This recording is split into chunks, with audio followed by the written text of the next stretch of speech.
Grand Seiko Snowflake is pretty much the first watch that took the inspiration from the beauty of the nature to showcase in the dial the experience that reminds us of the freshly fallen flakes of snow.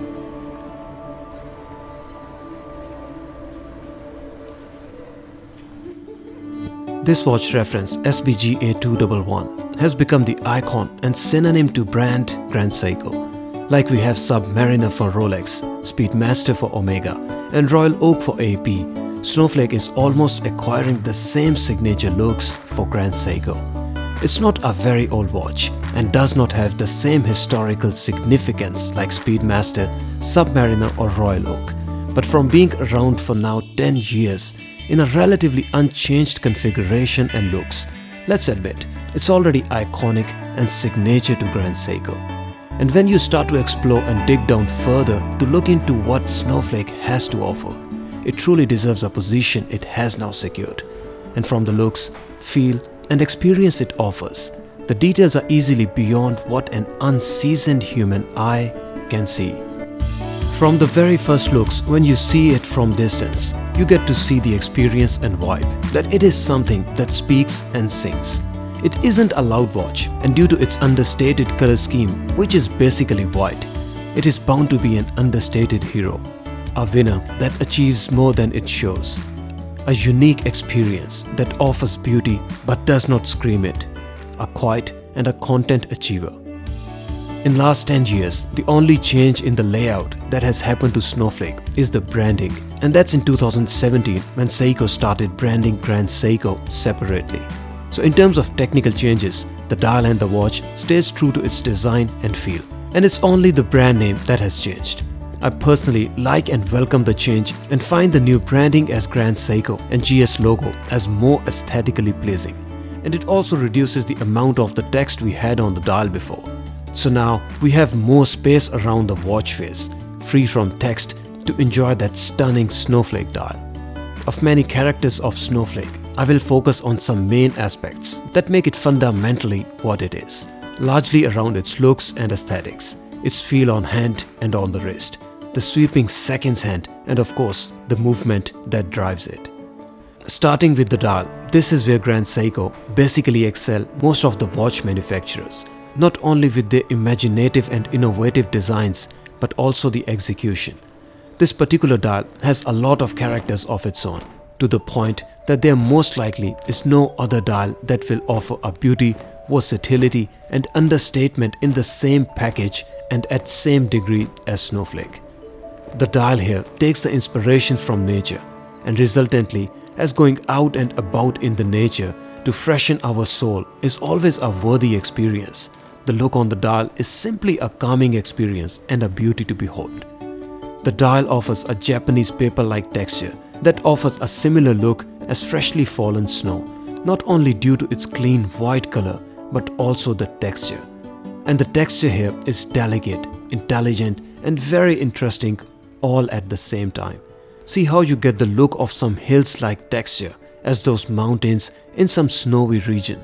And if you look closely, you not only have vertical lines on the dial, but also some haphazard depressions and protrusions to lend it a more realistic and mountain-like texture.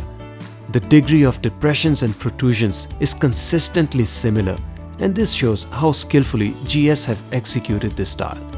The experience you get in result is a three-dimensional dial playing with the lights and shadows just spectacularly. The second most interesting character of this Snowflake is the hour markers and the dial hands, and I will share with you the information that I only learned from my experience and ownership of this piece, and there simply isn't much discussion or comments around it. The hour markers and dial hands on Snowflake play with the light like no other watch, and this includes other watches by GS too.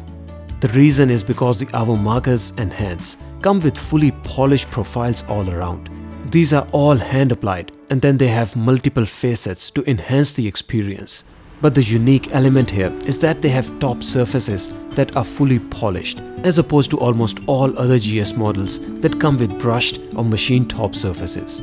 You would most likely need a loupe or a macro lens to find the vertical lines on hour markers and hands on the other models. But here we have all polished surfaces, and the mirror-like reflections here are truly unique and characteristic to Snowflake. The stunning reflections from these hour markers and dials are a result of Zaratsu polish that GS use to perfect their watches. The dial further comes with seconds hand that is colored blue, and I absolutely love the color contrast it offers and the way it pops out of the dial in a very beautiful way. When you look at the seconds hand to admire the beauty of the contrast and color, there is more on offer for your eyes. The sweeping seconds hand that virtually has no steps or breaks in its motion. The seconds hand here flows through the dial as if it defies the concept of friction and gravity. There is nothing that breaks the flow of seconds hand. It does not jerk through its movement. It does not take any steps. Rather, it flows fluidly. And then its reflections through perfectly polished hour indices and hands are like a mental therapy. Absolutely mind-boggling and mind-blowing sight to behold. The fluid movement of seconds hand on Snowflake is a result of spring drive movement. I've explained the functioning and principles of spring drive movement in my review of Blue Snowflake, which is also known as Skyflake, and the link to that review is on the top right corner of your screen or can be found in the video description below. To summarize, it is not a true mechanical movement. Rather, here the typical escapement mechanism through pellets and wheels and the balance spring do not exist. Instead, we have glide wheel rotating with the speed that is controlled electronically via magnetic field. That is further energized by quartz crystal to regulate the speed of the movement. This technology is not only groundbreaking but also controversial. Groundbreaking in a way that it is a quartz regulated watch, but then there are no batteries to be replaced. Rather, the movement is energized by the rotor through wrist movement like any mechanical watch, and controversial in a way that it is a hybrid movement that follows the principles of both mechanics and then also electromagnetism. So in terms of traditional, conventional and unadulterated mechanical watchmaking, it's not a true mechanical watch. Rather, it has more characters of quartz watch due to quartz crystal and the electronic circuitry than it has mechanical characters.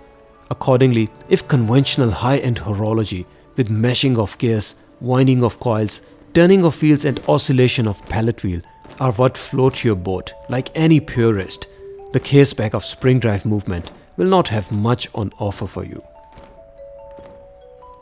The watch comes fully furnished in titanium flesh for both the case and the bracelet. The case comes with the sides that are mirror polished and then the top surfaces of the lugs that have vertical brushing on them. There is further a very fine chamfering at the lugs that also tapers down towards the edge very elegantly, and it just enhances the looks and feel of the case brilliantly. Titanium is said to be 30% lighter than steel, and accordingly, the Snowflake is much more lighter than typical steel watches. This watch sized for my 6.25 inches wrist weighs only 94 grams. For your reference, Rolex Submariner, sized the same, weighs around 155 grams. So you can imagine how light this watch is. And if you're planning to use it on leather or rubber strap, the watch head only weighs only 54 grams, which is actually incredibly light. For further reference, Tudor Pelagus that also comes in titanium and 42mm case, the head only of the watch weighs around 83 grams, which is again almost 35% heavier than this watch, despite being titanium as well. For some, this is a sign of much required comfort, but for others like myself personally as well, it lacks the weight and substance that we normally seek and love in the watches on the wrist. The all-titanium case means that the shade of the metal is much darker and duller than you would typically see on steel watches. I'm not sure if this is typical character of titanium, but metal shade of Snowflake is definitely quite duller and darker than steel. Titanium is harder than steel, so if you put scratches or dings on the watch, they will be much harder to remove or polish. I'm not 100% sure, but I would think that for Zaratsu polishing, your watch may have to go back to Japan. Under the macro, this Grand Seiko looks much better than most of the competition. The hour hand looks fine and there is not even a dust or speck in the side. The underside of seconds hand is not machined, which is of course not impressive. The minute hand shows some very minor surface imperfection, and you can see some metal voids on the polished surfaces, which is a little disappointing, but they can't be spotted with naked eye. The hour markers look sharp and no flaw is on display. The seconds hand looks very good. but there is one dot which appears to be high spot, but this isn't of concerning nature. The sides of second's hand are relatively rough, and it's of course not impressive. The hand for power reserve looks flawless under the macro. The snowflake pattern overall shows consistent grooving and depression along the dial, and the quality overall is impressive. Under the macro, you can also see the details of this beautiful dial and how this texture gives you the feel and experience like freshly fallen snow when viewed from naked eye. The movement isn't quite top-notch under the macro. The screws show surface imperfections and the slot for screwdriver looks deformed.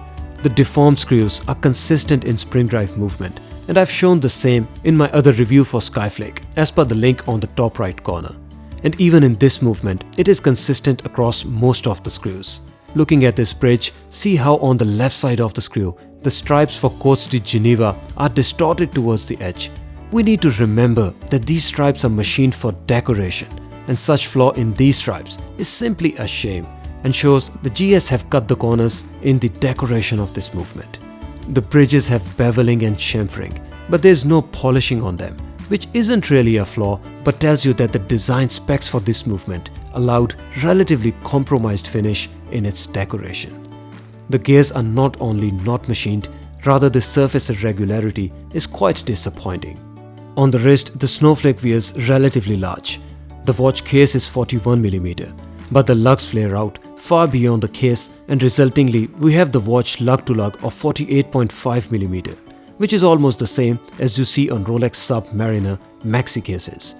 The dial size is 33mm, so the face of the watch is relatively large, and resultantly the snowflake will show much more presence on the wrist than a typical three-hander watch.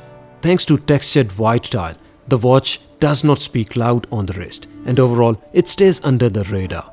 My wrist size is 6.25 inches and the wristband is 55mm. So this snowflake at 48.5mm lug to lug wears very right on my wrist and does not taper or flare out of my wrist. The watch case design with contoured lugs helps with how the watch wears and hugs the wrist, and the brushed bracelet helps with the low-key tone and understated form of the watch.